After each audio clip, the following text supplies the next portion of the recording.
Hello, welcome to session 6 of Habakkuk, the Foundation of Faith. I think we might be finishing the book today, but I'm not making any guarantees.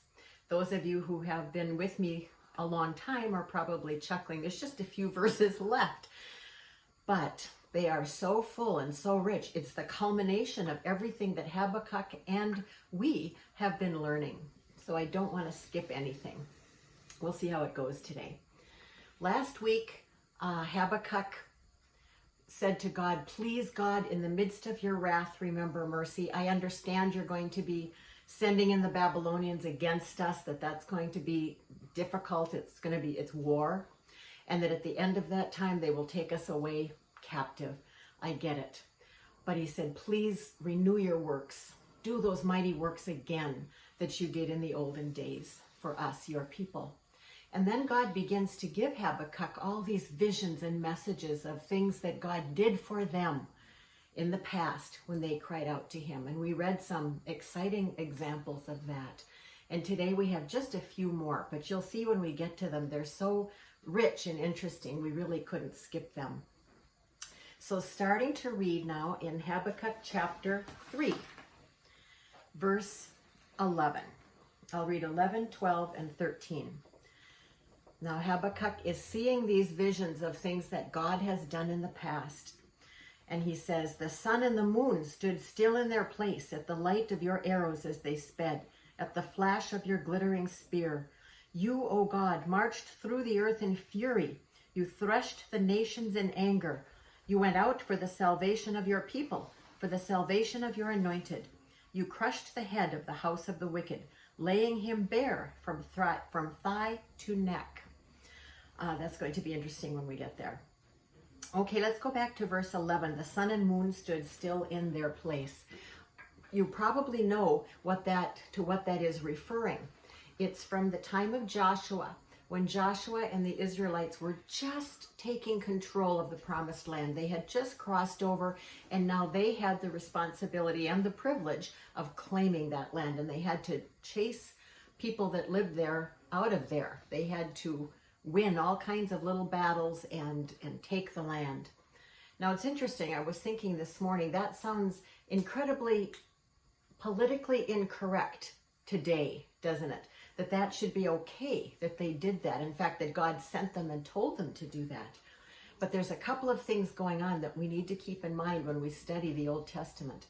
One is that we just really should never judge history by the mores and opinions of today, because that changes, and it changes drastically over time. And it isn't fair to history to put the lens in place that through which we look at life today and look at them. They were looking through a different lens. It distorts the truth, and we have a misunderstanding of history. And the other thing is, God said it. God knows things we don't know, and he sees things we don't see. And he knew that those pagan nations would fill their lives with sin and horrible practices, and in the end, take them away from God altogether. They would end up in hell. That would be the end of that road. And so God said, don't have anything to do with them. In fact, most of them, I want you to just chase out of the land. And remember, by the way, the interesting verse that we looked at, I think it was last week, that said when God was measuring out the earth and deciding just where each people, as they came to the world stage in time and history, each place they would occupy on the earth. God had that all mapped out and planned, and it said he did it all with the idea that what's going to be best for my people when it's their turn and they rise up on the world stage. Where are they going to go? He planned the entire thing around his people. So when the time did come and they were on the world stage in existence and it was time for them to occupy the land, they were just occupying the territory God had mapped out for them since the beginning of time. Well, back to Joshua. God is reminding Habakkuk of things he's done for them in the past. And he says, the sun and the moon stood still. So let's go back to Joshua and read that account. It's Joshua 10, kind of where should I start? 8 through 14. And the Lord said to Joshua, do not fear them, for I have given them into your hands. Not a man of them shall stand before you. So Joshua came up upon them suddenly, having marched up all night from Gilgal. And listen to this one. And the Lord threw the enemy into a panic before Israel, who struck them with a great blow at Gibeon and chased them by the way of the ascent of Beth Horon and struck them as far as Azekah and Makkedah. Don't you love those names? And as they fled before Israel, while they were going down the ascent of Beth Horon, here we go again, the Lord threw down large stones from heaven on them as far as Azekah, and they died. There were more who died because of the hailstones than the sons of Israel killed with the sword. I wonder how many times that we attribute something to just nature, happenstance, that God was designing and controlling. God formed and threw those large hailstones down on the enemy for Israel. But here comes the verses that Habakkuk is recounting. Verse 12. At that time Joshua spoke to the Lord in the day when the Lord gave the Amorites over to the sons of Israel. And Joshua said in the sight of Israel, first he prayed about it, but then he stood up and said, sun, stand still at Gibeon, and moon in the valley of Ajalon. And the sun stood still, and the moon stopped, until the nation took vengeance on their enemies. Is this not written in the book of Jashar? The sun stopped in the midst of heaven and did not hurry to set for about a whole day. There has been no day like it before or since, when the Lord heeded the voice of a man, for the Lord fought for Israel. Now, isn't that interesting? Joshua prayed first, but then the faith rose up in him, and he said, in the name of the Lord, sun stand still, moon stand still, and God stopped it all until Israel had won their little war. They needed a longer day. It's that simple. And you might say, well, that's impossible. We know that that was just allegorical, because if that had happened, the whole earth would have stopped spinning and we would have, all died. But I'll tell you why it's very possible. It's a very simple solution. God said so. There's a verse in the New Testament that says all things are held together by Jesus. And so if God wants to just hold the world together while the sun and the moon stop spinning for a day, he can do that. That was not hard for God. Fascinating. Back to Habakkuk. Then this in verse 12 and 13, you went out, you marched in fury, you threshed the nations in anger, throwing hailstones down on them, large enough that they killed the army. And it says the angel of the Lord fought for them himself, threw them into a panic. You laid the enemy bare from thigh to neck. Now, that's interesting. I want you to picture that for a minute. Just picture the enemy bare from thigh to neck. They're naked. Their private parts are exposed. Now, this doesn't mean that was literal. It might have been. But remember, God said, I am going to take vengeance on my people. And I'm going to see to it that their nakedness is exposed and that they crawl home in shame. And here Habakkuk says, you laid them bare from thigh to neck. God always keeps his word. Then here's an interesting one. Habakkuk is looking, he's seeing these things, he's remembering things. God is speaking to him. And he says, you, God, you pierced with his own arrows the heads of his warriors, of the enemy warriors, who came like a whirlwind to scatter me. Rejoicing as if to devour the poor in secret, you trampled the sea with your horses and with surging of mighty waters. So he ends this. There ends the visions God gave him. And they end again with these visions of God taking control of the sea and the rivers and everything else for his people. But what we're going to look at is verse 14. You pierced with his own arrows the heads of the warriors. That's fascinating and almost funny. In fact, I do chuckle every time I read it. Let's look at what this references. We'll go to Judges 7. and I'm going to read 19 through 22. Gideon is fighting against Midian. Remember last week, God said, remember when I shook up Midian, when I defeated Midian. Well, here's an instance of Gideon defeating Midian. Oh, Gideon defeating Midian, excuse me. But it references this verse that God caused your arrows to pierce each other. I'll start reading at verse 19. So Gideon and the 100 men who were with him came to the outskirts of the camp at the beginning of the middle watch, when they had just set the watch. And they blew the trumpets and smashed the jars that were in their hands. Now that's interesting too. The backstory is interesting. God had told them, because they were a tiny little army. They were 300 against a huge host. And God told them, blow trumpets and break jars. Okay. God doesn't have to make sense to our human logic. Don't wait for it to make sense to you. If God speaks and leads, you just obey. He knows what he's doing. Verse 20, then the 3 companies blew the trumpets and broke the jars. They held in their left hands the torches and in their right hands the trumpets to blow. And they cried out, a sword for the Lord and for Gideon. Every man stood in his place around the camp, and all the enemy army ran away. They cried out and fled. When they blew the 300 trumpets, the Lord set every man's sword against his comrade and against all the army. So when they blew those trumpets, God caused the enemy army to get all confused, and they turned on each other, and they killed each other off. It's really kind of fascinating. God has his ways. We don't have to try and figure that out. There's one more example that I want to read for you of the same thing, where God caused the enemy army to just kill each other off before Israel had to do a single thing. We'll look at 2 Chronicles chapter 20.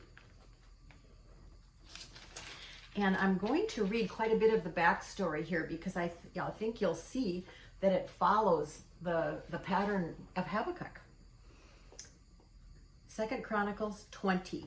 And I'm going to start reading in verse 1, but I will start skipping around a bit. After this, the Moabites, the Ammonites, and the Meunites, all the ites are coming against Israel. They came against Jehoshaphat for battle. Some men came and told Jehoshaphat, a great multitude is coming against you. And all of Judah assembled to seek help from the Lord. Then follows Jehoshaphat's prayer. He just asks God for help. Verse 12, Jehoshaphat says, "Oh, our God, will you not execute judgment on them? For we are powerless against this great horde that is coming against us. We do not know what to do." But never forget the power of that little word. But our eyes are on you. Then down to 15. And he said, "All Judah and inhabitants of Jerusalem, listen to the word of the Lord. Thus says the Lord to you, do not be afraid and do not be dismayed at this great horde, for the battle is not yours, but God's." 18. Then Jehoshaphat bowed his head with his face to the ground, and all Judah and the inhabitants of Jerusalem fell down before the Lord and worshiped the Lord.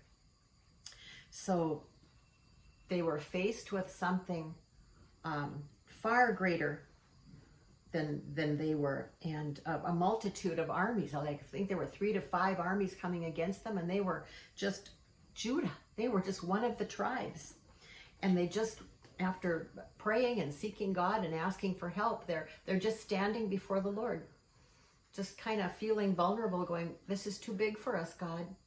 We can't do this, but our hope is in you. Our eyes are on you. What are you going to do?" And then they worshiped him. That's a powerful little principle. God likes it when we come to him and just say, "God, I need you. My hands are empty. I don't know what to do. This big horde, this enemy that I'm facing right now is bigger than I am, but my eyes are on you." He loves that, and he will show up. So let's see what he does now for Israel. Verse 21. And when he had taken counsel with the people, he appointed those who were to sing to the Lord and praise him in holy attire, as they went before the army, and say, "Give thanks to the Lord, for his steadfast love endures forever." And when they began to sing and praise, that's key, the Lord set an ambush against the men of Ammon, Moab, and Mount Seir, who had come against Judah, so that they were routed. For the men of Ammon and Moab rose against the inhabitants of Mount Seir, devoting them to destruction. And when they had made an end of the inhabitants of Seir, they destroyed each other. I mean, this is just crazy. Before they ever attacked Israel, they, in fact, I think this happened overnight when Judah was sleeping. God caused them to just turn on each other. And all three armies killed each other off before they had a chance to attack Israel. Verse 24, when Judah came to the watchtower of the wilderness, they looked toward the horde, and behold, there were the dead bodies lying on the ground. None had escaped. One of the version that I learned years ago, I like, and I couldn't find it again for today. It just said, and there were all the dead bodies, corpses one and all. I got a kick out of that. Corpses one and all. So, God has his ways. It doesn't matter if the enemy is bigger than we are. That's irrelevant. And in fact, sometimes that's better. That makes it easier. Then you realize, hey, there's nothing I can do except sit here and wait for God to rescue me. And you just watch and wait. God will show up. He has his ways and he has his means. So what do we learn? This is the end of the visions that Habakkuk received from God. All these times when God showed up, the people of Israel cried out to him, asked for his help, and he showed up. I'm just going to read a little bit from Psalm 77 because I think it makes such a nice summary of this. I thought of Habakkuk all the way through it. Psalm 77. I cry aloud to the Lord, aloud to God, and he will hear me. In the day of my trouble I seek the Lord, and in the night my hand is stretched out without wearying. My soul refuses to be comforted. Have you ever felt like that?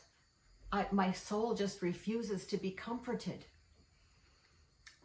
Verse 5. Then I consider the days of old, the years long ago, and I said, let me remember my song in the night. Let me meditate in my heart, and my spirit made a diligent search. And the psalmist says, will the Lord spurn forever and never again be favorable? Has his steadfast love forever ceased? Are his promises at an end for all time? Has God forgotten to be gracious? Has he in anger shut up his compassion? Have you ever felt that way? Have you ever been so that your soul refuses to be comforted and you think, has God stopped answering my prayers? Is that era of my life over? Am I in disfavor? What's going on? I have, to be honest with you. But then the psalmist says in verse 10, then I said to myself, I will appeal to this. I will appeal to the years of the right hand of the Most High. I will remember the deeds of the Lord. Yes, I will remember your wonders of old. And then he talks about the same things Habakkuk did. When the waters saw you, O God, when the waters saw you, I'm in verse 16, they were afraid. Indeed, the deep trembled. The clouds poured out water. The skies gave forth their thunder, and your arrows flashed on every side. 19, your way was through the sea, your path through the great waters. 20, you led your people like a flock.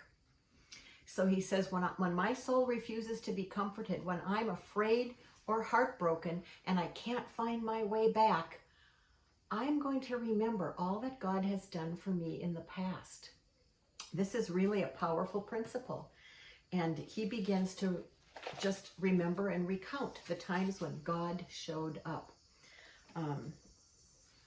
This is a powerful tool for you and for me when we want to reach that tableland of living by faith that God tells Habakkuk about. And this whole book has been about God bringing Habakkuk to that place. We'll see that in a minute. But the tool that God uses is to remind Habakkuk of all the things he's done for him in the past, and reminding Habakkuk, I will be there in your future the same way. So do that when you need to be reminded that God is on the case. Don't worry about what it looks like. If there's 5 armies coming against you and you're all by yourself, good. Because then you can cry out to God and say, God, I got nothing. What have you got? And he'll show you what he's got. But to get to that place of faith, sometimes we need to go back over. One tool that I use is my old devotional Bibles. I will go and just page through them and reread all the places that I've marked where God spoke a special promise to me when I felt needy about something. And that whole feeling of God showing up returns to me. And I remember, God was there. He met me there. He met me there. He met me there. And all those crises are in the past. And then I remember he didn't fall asleep when he was done doing that. As I step into an unknown future, facing problems with church, with family, with health, problems are a part of living on this doomed planet. But then I'm reminded, God will show up when I really need him. So just use that simple tool. Go back over what God's done in your life. Well, let's finish this book. This is Habakkuk's conclusion now to the whole thing, starting at verse 16. Habakkuk says, I hear what you've been telling me, Lord, and my body trembles, my lips quiver at the sound. Rottenness enters into my bones and my legs tremble beneath me. He just means, it's just a poetic way of saying I'm shaking in my boots. I have seen you've shown me your power, your grandeur, your mighty acts, how you can rout the enemy. And you've shown me that you're bringing them in to punish us. And he says, the whole thing is frightening. There's no doubt about it. This is huge, and it's going to be difficult. Hard days are coming. And I'm kind of scared, Lord. But here we go. Then here comes this word, but. In my Bible here it says, yet.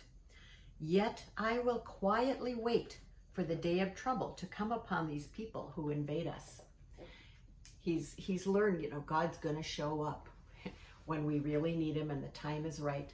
I'm just going to wait. He's promised to take vengeance. He's promised to take care of us while all this is going on. I'm just going to quietly wait and let God do his thing. Now, he wasn't at that place when this little book started. God has brought him to the tableland of faith. The just, my people, those who believe in me and trust me and live by my word, they will not only survive the difficulty, they will thrive during it. That is the literal meaning of the just shall live by faith, by their faithfulness to me. And then he ends with these 3 verses, and these 3 verses are familiar to all of us. But now when you hear them, understand that they are the culmination of all that Habakkuk has been learning. This whole dialogue with God, all the visions God has given him, an understanding of what's coming and God's role in it. And he is now standing on the tableland of faith. And Habakkuk says, he's thinking about when the enemy comes in and ravages us. Though the fig tree should not blossom, nor fruit be on the vines, the produce of the olive fail, and the fields yield no food. The flock be cut off from the fold, and there be no herd in the stalls.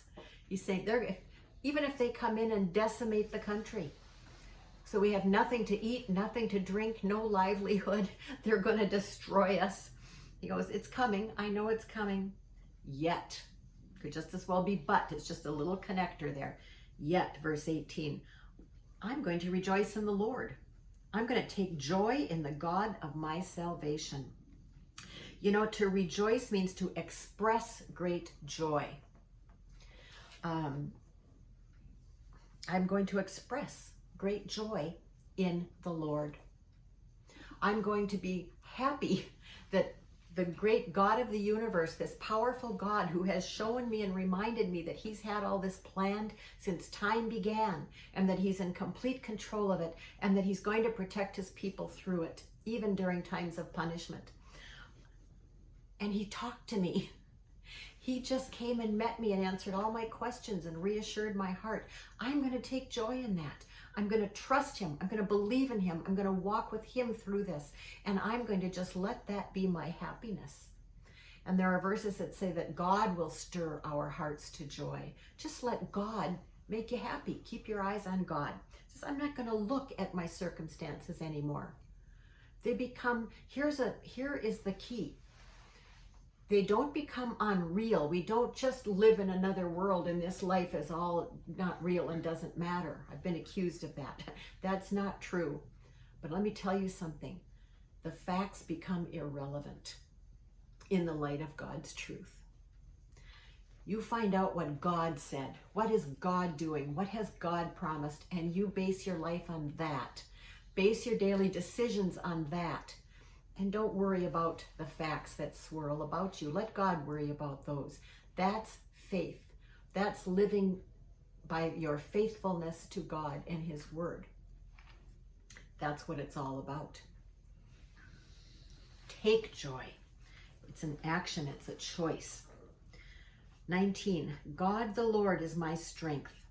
He makes my feet like the deer's. He makes me tread on my high places. Did you know that you were created for higher ground? We were never meant to wallow in sin and wallow in despair and slog through life. We were meant for higher ground. And God, when we slog down, He has ways to bring us up and out and back to that tableland of faith. I want to read to you the words of a familiar hymn. I wish I could sing it. I don't have that gift. Believe me, you would not wish I could sing it. But I'm going to read it to you. And if you can sing it when we're done with this, do so. Or find it on the internet, on YouTube, somebody else singing it, and listen to it. It's a powerful little hymn. And it's about living on the tableland of faith. I'm pressing on the upward way. It's number 502 in the Ambassador Hymnal. I'm pressing on the upward way. New heights I'm gaining every day. Still praying as I'm onward bound. Lord, plant my feet on higher ground. Lord, lift me up and let me stand by faith on heaven's tableland. A higher plane than I have found. Lord, plant my feet on higher ground. Now, when I sing this with women, I hear everywhere a higher place rings through the auditorium. No, a higher plane than I have found.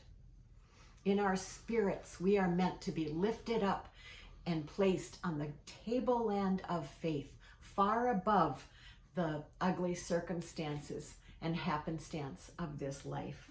And we can soar through with the Lord. Verse 2, my heart has no desire to stay where doubts arise and fears dismay. Though some may dwell where these abound, my prayer, my aim is higher ground. I want to live above the world, though Satan's darts at me are hurled, for faith has caught the joyful sound, the song of saints on higher ground. I want to scale the utmost height and catch a gleam of glory bright, but still I'll pray till heaven I've found.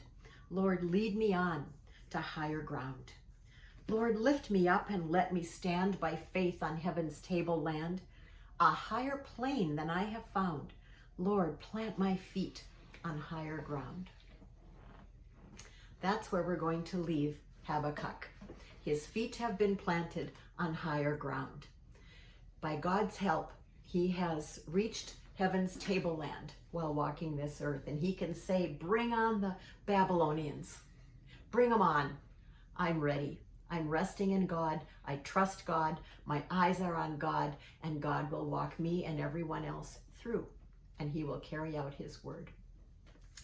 So I think that's a good place to leave Habakkuk. And next week, we are done with Habakkuk, but we're not quite done with the just shall live by faith. I want to spend maybe just 1-2 lessons on the context of that phrase when it's used in Hebrews, because that great faith chapter, chapter 11, we seldom understand is attached to the end of chapter 10, where it says, the just shall live by faith. They're quoting Habakkuk, and then follows chapter 11. So we're going to take a look at that, how the two are connected, and see how it just lays open chapter 11 like a flower. And we understand what it means to live this life on heaven's tableland of faith. So until next week, bye.